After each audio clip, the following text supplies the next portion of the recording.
as expected, basically, just in terms of who was doing what. Joe Flacco and Kenny Pickett were, for the most part, splitting those first team reps. That's how I thought that was going to go. And then Dylan Gabriel and Shedeur Sanders, the two rookies, they once again were working primarily. Everything at camp kicked off as expected. Joe Flacco and Kenny Pickett were mostly trading first-team snaps, just like most predicted. The two rookies, Dylan Gabriel and Shedeur Sanders, were seen working further down the depth chart, which isn't unusual early on. But what's raising eyebrows isn't the reps, it's the narrative around them. And that narrative is being pushed hard by Kay Cabot. Yep, she's back at it. Kay is once again taking aim at Shedeur Sanders, throwing shade like it's her full-time job. Her latest take? That Shedeur is barely involved, stuck with the fourth string, getting minimal snaps, and not really doing much. That's right, the same Shedeur Sanders who's been making defenders look silly is supposedly doing next to nothing. Make it make sense. Here's the problem, the tape doesn't lie. Shedeur has been dazzling out there. He's not just participating, he's dominating. He's creating separation, escaping pressure, and delivering accurate throws in stride. Meanwhile, Kay seems to be watching a completely different practice. She claims Shedeur's sitting on the sideline, while reality shows him breaking ankles and turning heads.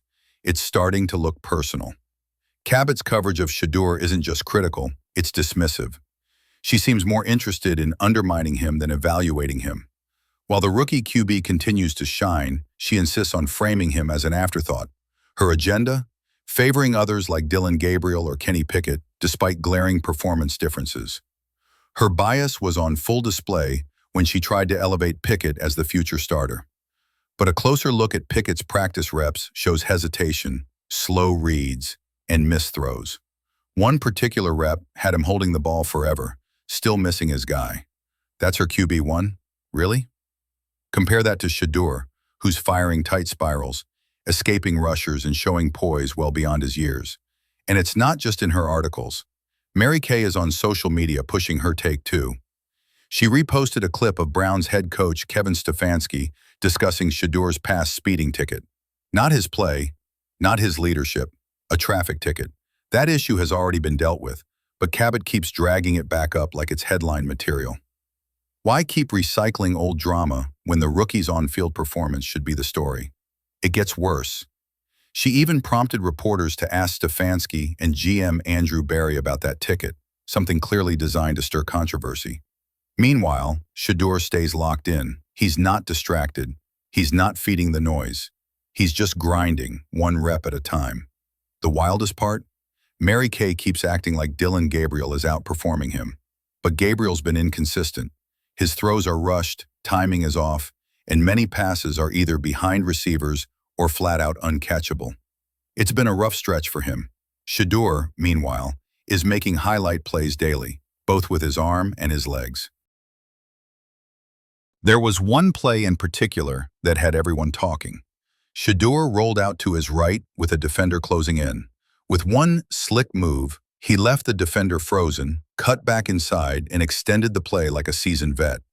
It was the kind of move that leaves a defender second-guessing their career choices. But guess what? Kay didn't even acknowledge it. Instead, she shared a clip of Dylan Gabriel hitting a wide-open receiver on a lob pass with zero pressure. Called it the throw of the day. That throw had so much hang time, the receiver could have set up a lawn chair while waiting for it to drop. No defense, no difficulty, no wow factor. But to Kay, it was magic. The double standard couldn't be more obvious.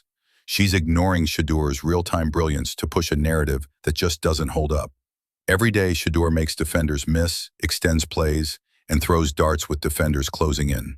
And every day, Kay finds a way to dismiss it. Then she tried to stir the pot even more, this time between Flacco and Pickett. In a post-practice presser, she asked Flacco if he felt he was in a one-on-one battle with Pickett. Clearly fishing for drama, hoping to spark some quarterback rivalry headlines. But Flacco wasn't biting. He made it clear this isn't just about two guys. It's a four-way competition. No bitterness, no beef, just ballers competing. But of course, that doesn't fit Kay's preferred storyline.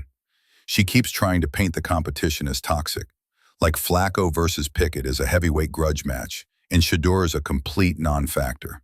Except that's not what's happening. People who are actually watching practice, coaches, scouts, analysts, they're seeing what's really going on. Offensive coordinator Tommy Rees has been visibly impressed. At one point, he was caught just watching from the sideline, grinning in disbelief as Shedeur effortlessly worked through progressions and picked apart the defense. Shedeur isn't just out there running drills. He's operating like a pro. He's making reads, shifting protections, moving defenders with his eyes. He's not panicking under pressure. He's embracing it. His footwork is tight, his release is quick, and his placement is elite. He's taking full advantage of every snap and making each one count. Gabriel, by comparison, looks rushed. He's struggling with the tempo, missing open reads, and often bailing out of clean pockets. He's talented, no doubt, but he's not putting it all together the way Shedeur is. The contrast is stark. And yet, Cabot continues to push Gabriel as the guy. No matter how well Shedeur performs, she finds a way to downplay it or ignore it entirely. It's as if she's decided her take is final, and no amount of tape will change her mind. But here's the truth.